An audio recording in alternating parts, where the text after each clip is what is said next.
Pourquoi la passion finit-elle par disparaître? C'est une question fréquente que rencontrent les couples qui viennent en thérapie pour réussir à trouver une bonne entente ensemble.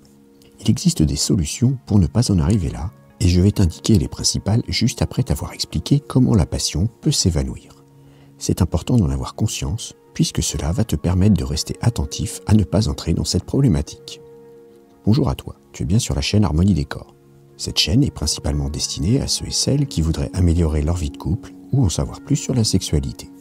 Je m'appelle Christophe, je suis thérapeute de couple et sexothérapeute et j'aide à travers le site harmoniedécor.fr, harmoniedécor.fr, grâce à des articles, des formations et des accompagnements, à aider tout à chacun pour avoir une vie de couple plus épanouissante et une sexualité bien plus plaisante.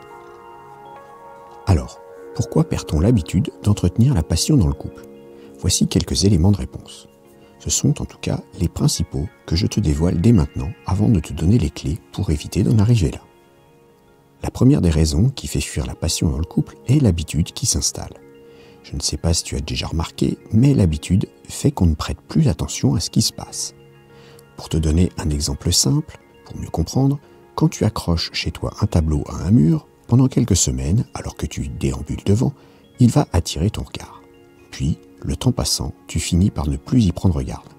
C'est que ton cerveau s'est habitué à le considérer. Il faudra vraiment que tu t'arrêtes consciemment pour l'admirer de nouveau. Dans le même ordre d'idées, pourquoi crois-tu que ton supermarché favori change constamment les rayons de place? En couple, c'est exactement pareil. À force de se croiser, si l'on ne fait pas l'effort de prendre le temps de s'intéresser à ses partenaires, on finit par vivre ensemble sans se voir. Comme tu peux vite t'en rendre compte, faire toujours la même chose dans les mêmes conditions tend à diminuer l'attention nécessaire à trouver un grand plaisir à le faire. Par exemple, si tous tes rapports charnels se déroulent perpétuellement au même endroit, à la même heure et dans les mêmes positions, très rapidement la lassitude va vous gagner. Plus le temps va passer et moins les efforts seront faits pour rendre ce moment magique pour chacun. Il est donc important de constamment porter attention l'un à l'autre et de changer de temps en temps ses habitudes. La contractualisation de l'union peut aussi être une grande destructrice de la passion dans le couple. En effet, en pensant qu'une fois marié ou pacsé, tout est maintenant dans la poche et que plus rien ne peut arriver, c'est justement là que le drame risque d'advenir. D'ailleurs, si tu souhaites en savoir plus sur le pacs, le mariage et le couple, je t'invite à revoir cette vidéo dont le lien est ici en haut à droite ou dans la description. Ainsi, il ne faut pas croire que le fait d'avoir simplement échangé tes vœux et signé un papier que cela va miraculeusement préserver l'amour, la passion et l'intégrité de ton couple. Cela veut donc dire que tu ne dois surtout pas relâcher ton attention et que tu dois continuellement rester dans la séduction, le désir et la passion. Cela demande bien entendu des efforts au quotidien. Donc, quelle que soit la forme juridique que prend ton couple, cela ne change en réalité rien du tout à l'implication que tu dois mettre à chaque instant. Une troisième source de danger pour la passion au sein de ton couple est ce que l'on peut parfois se dire, souvent sous le coup de la colère, et qui va fortement blesser l'autre. Ces mots viennent fréquemment sous le coup de l'énervement et qui, dans certains cas, sont très éloignés de ce que tu penses vraiment. Il n'y a pas que sous l'effet de la colère que ces paroles désobligeantes peuvent survenir.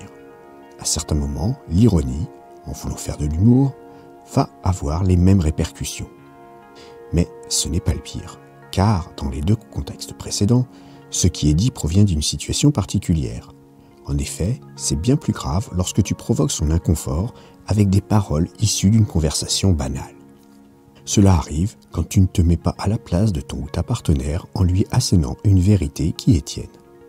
Malheureusement, ces propos tenus, souvent sans prise de recul, vont marquer durablement la personne avec laquelle tu es.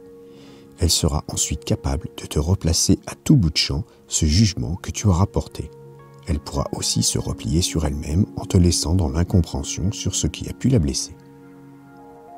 Bien évidemment, l'une, ou pire, plusieurs de ces causes simultanées, si elles s'invitent dans ton couple, et que tu n'y prends garde, vont avoir de terribles conséquences.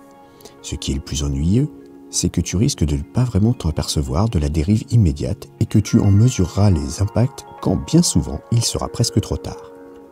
Je dis bien presque, car si les deux partenaires veulent agir, il est généralement possible de rattraper ce couple en perdition.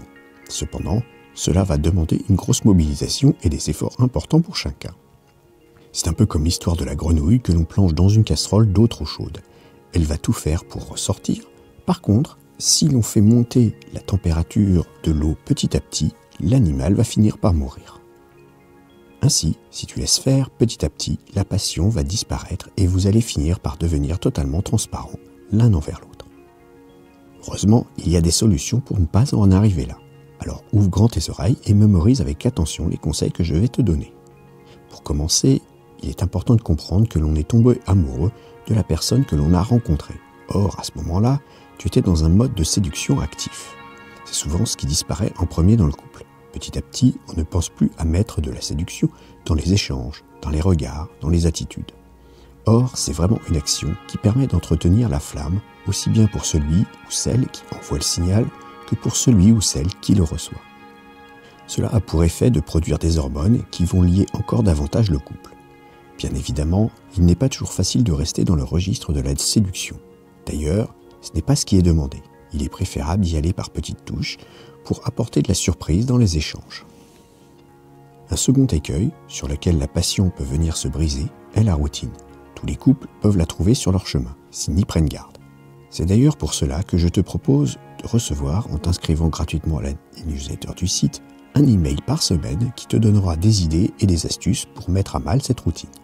En suivant ces conseils, tu resteras dans un couple uni et passionnant.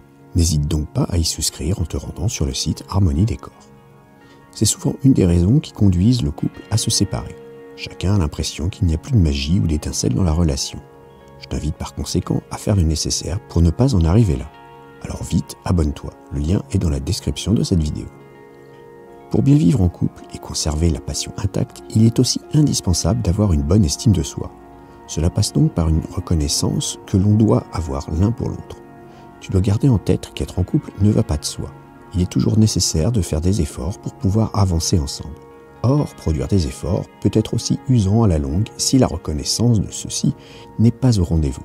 Même les tâches les plus simples ou celles qui sont indispensables méritent cette gratitude. Il faut aussi savoir faire preuve d'indulgence lorsque tout n'est pas réalisé tel que toi, tu l'aimerais. Tu dois garder en mémoire que ton ou ta partenaire fait souvent de son mieux et qu'un encouragement sera toujours bienvenu. La reconnaissance envoyée et reçue permet à la passion de rester bien présente au sein du couple. Je vais finir par ce dernier point essentiel. Je vais parler de la présentation à l'autre. Il est important de ne pas se négliger.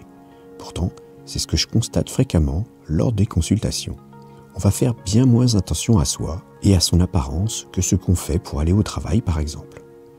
Alors oui, c'est vrai, on se connaît bien, on s'est vu dans notre plus simple appareil et même au réveil, lorsqu'on n'est pas toujours dans une situation attractive maximale. Cependant, il ne faut surtout pas prendre cela comme une excuse pour se négliger. Traîner chez soi en pyjama toute la journée ou dans des habits peu saillants n'invite pas à la passion. De même, l'hygiène doit être irréprochable, même lorsque tu restes à la maison. Cela incite également à avoir une meilleure image de soi et donc aussi à dégager plus de sex appeal après ton ou ta partenaire. Je te suggère d'ailleurs à être chez toi au moins autant apprêté que si tu te rendais au travail.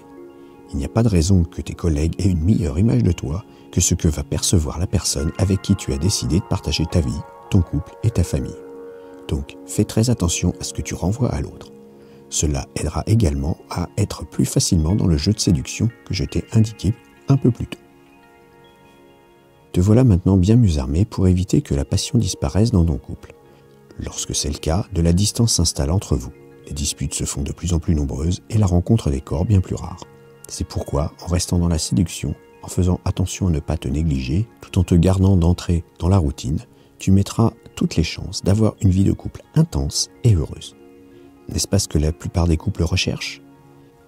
Je te propose de me dire dans les commentaires ce que tu as mis ou essayé de mettre en place pour entretenir la passion dans ton couple. Merci d'avoir écouté cette vidéo. Pour aller un peu plus loin et rejoindre le cercle des fins connaisseurs pour une sexualité épanouie, je te conseille de t'abonner à la newsletter. Tu retrouveras l'article complet, il te donnera plus de conseils et des astuces. Abonne-toi à la chaîne, active le petit pouce bleu, éventuellement ajoute un commentaire et à bientôt.